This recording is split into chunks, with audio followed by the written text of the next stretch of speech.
Hello guys, मेरे YouTube channel में आपको बहुत बहुत स्वागत है। थोड़ी सी पहले जानकारी ले लें कि जो ये मैं आपको पढ़ाने जा रहा हूँ ये आपके हर एग्ज़ाम्स के लिए पॉइंट ऑफ व्यू से महत्वपूर्ण है। चाहे वो वनडे एग्ज़ाम्स हो और चाहे आप पीसीएस या आईएएस की तैयारी कर रहे हो, तो लिसन केयरफुली। तो हम सबसे पहले संविधान के परिचय के बारे में समझेंगे। उसमें सबसे महत्वपूर्ण जो पार्ट है वो संविधान की प्रस्तावना है। ठीक है, अब संविधान की प्रस्तावना की बात करें तो आपको तो पता ही होगा, आप कहीं भी खोज लें, कहीं भी निकाल लें, ये लिखी लिखाई चीज़ें आपको कतई नहीं बताई जाएंगी। आपको केवल उतना ही बताया जाएगा जो आपके लिए रिलेवेंट होगा। ठीक है, बेकार की चीज़ें, रबिश थिंग कुछ भी नहीं बताया जाएगा, केवल महत्वपूर्ण चीज़ें बताई जाएंगी। केवल महत्वपूर्ण पढ़ना है, ऐसे पढ़ने के लिए बहुत है, लेकिन महत्वपूर्ण पढ़ के ही एग्ज़ाम निकाला जा सकता है। तो बिना समय गवाए हुए आइए देखते हैं कि एक्चुअली मैं पहले कंट्रोवर्शियल इशू के बारे में बात करूंगा आपसे। तो कंट्रोवर्शियल इशू ये है कि कुछ लोग कहते हैं कि जो संविधान सभा हमारी निर्मित थी, ठीक है, संविधान क्या है? संविधान एक लिखित दस्तावेज है। सबसे पहले समझते हैं संविधान एक लिखित दस्तावेज है जो कि भारतीय शासन के बारे में हमको अवगत कराता है कि भारतीय शासन या प्रशासन किस प्रकार चलेगा, तथा उसमें शासन केवल चलेगा ही क्या, उसमें कुछ सीमाएं होंगी क्या, किसी का नियंत्रण भी होगा क्या, केवल ये अपने अनुसार ही चलेगा, है ना। तो जैसा कि हम जानते हैं कि भारत में लोकतंत्र है, ठीक। तो लोकतंत्र में अगर कोई विधायिका यानी समझें तो जो कानून बनाती है, ठीक है, और जो कार्यपालिका है, तो विधायिका जो कानून बनाएगी उसको अनुपालित या उसका इम्प्लीमेंटेशन कौन करेगा? कार्यपालिका करेगी। जो कानून विधायिका बनाएगी, ठीक है, जैसे मान लें केंद्र सरकार है, ठीक है, तो विधायिका में संसद, उसको बोलते संसद में या राज्य सरकार के द्वारा जो कानून बनाए जाते हैं और जो कार्यपालिका है तो उसको लागू करेगी। अगर पर उनको चेक कौन करेगा कि ये कानून आपने वैध बनाए हैं या वैध नहीं बनाए हैं? तो ये न्यायालय चेक करेगा। न्यायालय के भी कई पार्ट हैं, वो नेक्स्ट वीडियो में देख लेते हैं, अभी बेसिक देखिए, ठीक है। तो ये है। अब हम अब एक इशू के बारे, अब संविधान हो गया। संविधान लिखित दस्तावेज है जो हमें भारतीय प्रशासन के बारे में विभिन्न तथा के बारे में जानकारी देता है, ठीक है। भारत का प्रशासन किस प्रकार चलाया जाएगा और भी कई महत्वपूर्ण चीज़ें हैं, ठीक है, रिलेवेंट देखिए, ठीक है। तो अब संविधान है, तो संविधान बना कैसे, है ना, संविधान क्यों बनाया गया, संविधान कैसे बनाया गया, ठीक है। संविधान बना कैसे? संविधान सभा ने बनाया, ठीक है। संविधान सभा गठित कब हुई थी? ये संविधान सभा हमारी भारत देश की आज़ादी के पहले ही गठित हो गई थी, ठीक है। तो ये ऑब्जेक्टिव क्वेश्चन में जाते हुए मेंस की दृष्टिकोण से अगर देखें तो संविधान सभा जब गठित हुई तो ऐसा इशू, अभी कंट्रोवर्शियल इशू, मतलब एक विवादास्पद क्वेश्चन पूछा जाता है मेंस में, यूपीएससी मेंस में, कि जो संविधान सभा बनी थी उसके जो सदस्य थे वो मतलब उस समय जब संविधान सभा बनी तो भारत अंग्रेजों से मुक्त नहीं था। तो कुछ लोग कहते हैं जब भारत अंग्रेजों के उस समय नियंत्रण में था, भारत लोकतांत्रिक गणराज्य नहीं था, स्वतंत्र नहीं था, तो भारत की संविधान कैसे रिलेवेंट हो गया? ये तो अंग्रेजों के अधीन कहलाया। तो आइए जानते हैं क्या इशू है। तो एक्चुअली क्या हुआ था कि जिस समय संविधान सभा बनी थी उस समय भारत अंग्रेजों के नियंत्रण से ब्रिटिश की जो कानून थी, ठीक है, ब्रिटिश की जो कानून थे उन कानूनों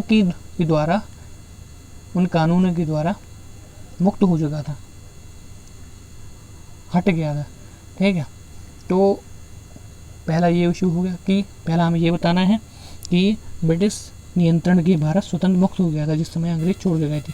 दूसरा हमें ये बताना है कि अगर उन जो संविधान सभा में बैठे थे सदस्य, उनका अगर चुनाव होता तब वो ही सदस्य दोबारा आते जो उस समय चुने गए थे, ठीक है। अब आते हैं संपूर्ण पद संपन्न। संपूर्ण पद संपन्न का मतलब क्या है? संपूर्ण पद संविधान संपन्न का मतलब ये है कि कोई भी शक्ति हो, विश्व की कोई भी महाशक्ति हो। भारत कैसा है? भारत लोकतांत्रिक गणराज्य है। भारत में के अंदर जो निर्णय हैं जो लिए जाएंगे या भारत के बाहर की जो निर्णय लिए जाएंगे वो भारत की कार्यपालिका, भारत की विधायिका और भारत की न्यायपालिका के द्वारा ही, यानी भारत सरकार के द्वारा ही ले जाएंगे और किसी का इसमें कोई अधिकार नहीं होगा, ठीक है।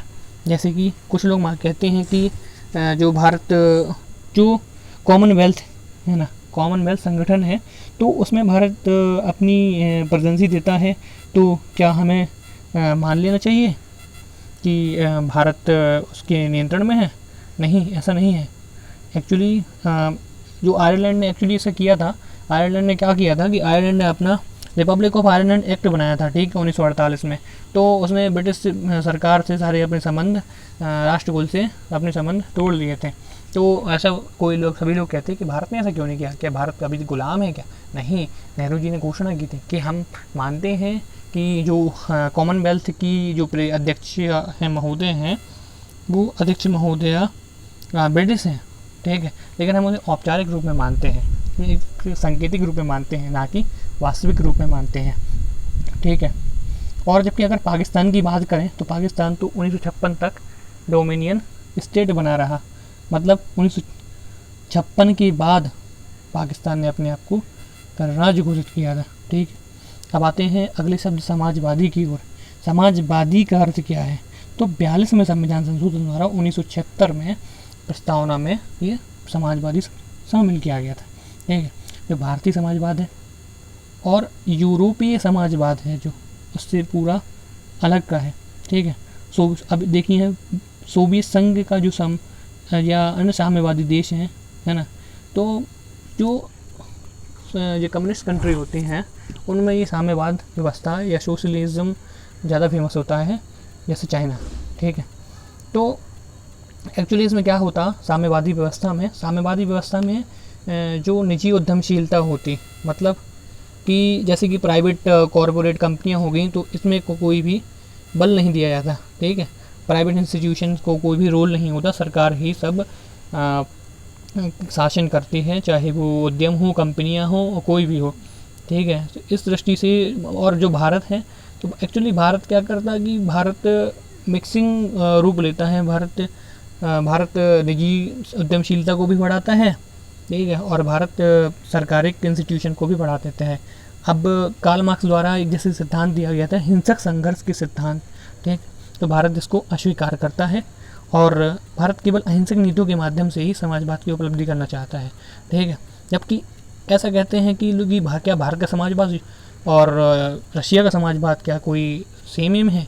नो, ऐसा बिल्कुल नहीं है। वहाँ समाजवाद है, भारत में भी समाजवाद है, लेकिन इस समाजवाद में भी अंतर है। जो रशिया का समाजवाद है, वो रशिया का समाजवाद कार्ल मार्क्स के पॉइंट ऑफ व्यू से चलता है।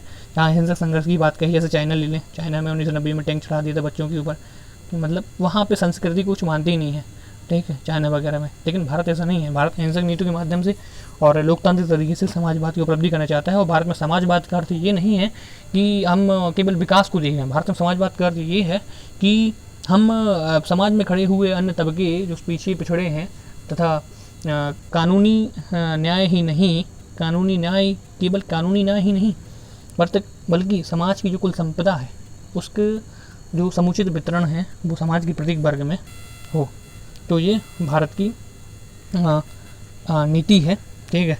और सुप्रीम कोर्ट ने DS नकारा बनाम भारत संघ के मामले में स्पष्ट भी किया था कि भारतीय समाजवाद जो है, भारतीय सोशलिज्म जो है, गांधीवाद और मार्क्सवाद का अनोखा मिश्रण है। जो भारतीय समाजवाद कार्ल मार्क्सवाद और गांधीवाद का अनोखा मिश्रण है, लेकिन जो केवल गांधीवाद की ओर ही झुका रहता है, ठीक है। तो जैसा कि मैं इसमें आपको बता चुका हूँ, अब बात करते हैं पंथ निरपेक्ष के बारे में, ठीक है।